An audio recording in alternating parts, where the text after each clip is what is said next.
Pernah nggak sih kalian berpikir kenapa harga barang itu bisa naik turun, kemudian kenapa banyak perusahaan itu saling bersaing, dan kenapa pemerintah tidak mengatur semua kegiatan ekonomi? Ternyata jawabannya berawal dari sebuah pemikiran yang lebih dari 200 tahun yang lalu, yaitu ekonomi klasik. Nah, pada video kali ini kita semua akan membahas bagaimana lahirnya ekonomi klasik dan faktor-faktor apa yang mendorong kemunculannya, serta peran Adam Smith yang dikenal sebagai bapak ekonomi modern.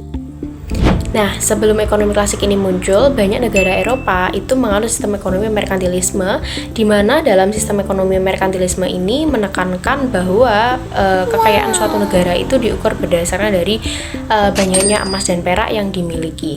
Karena itu, pemerintah sangat mengatur perdagangan hingga aktivitas ekonominya.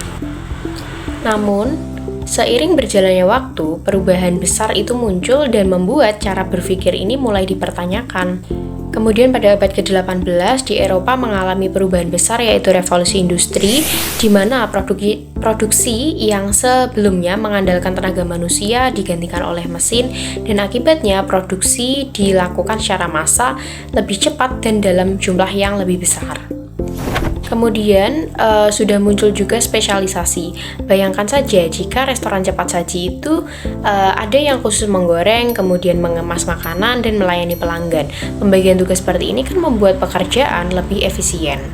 Kemudian juga revolusi industri ini juga memunculkan kelas pekerja dan pemilik modal, sehingga menimbulkan pertanyaan baru tentang bagaimana upah itu dibagikan, kemudian keuntungan itu ditentukan, dan harganya.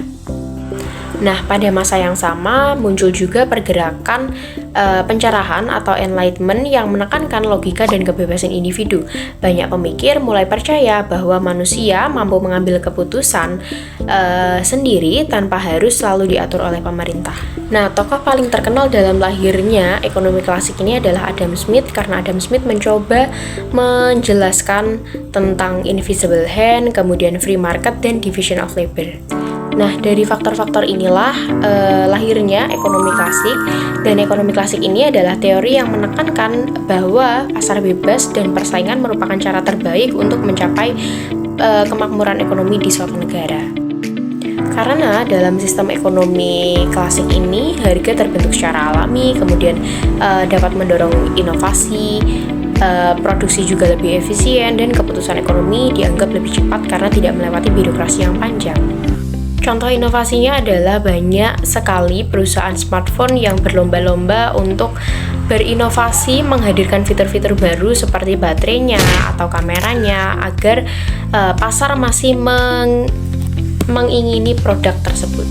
Jadi, ekonomi klasik ini lahir karena perubahan yang besar yang terjadi pada revolusi industri. Perubahan tersebut mendorong munculnya pemikiran baru tentang pasar bebas, pembagian kerja, dan peran individu dalam kegiatan ekonomi.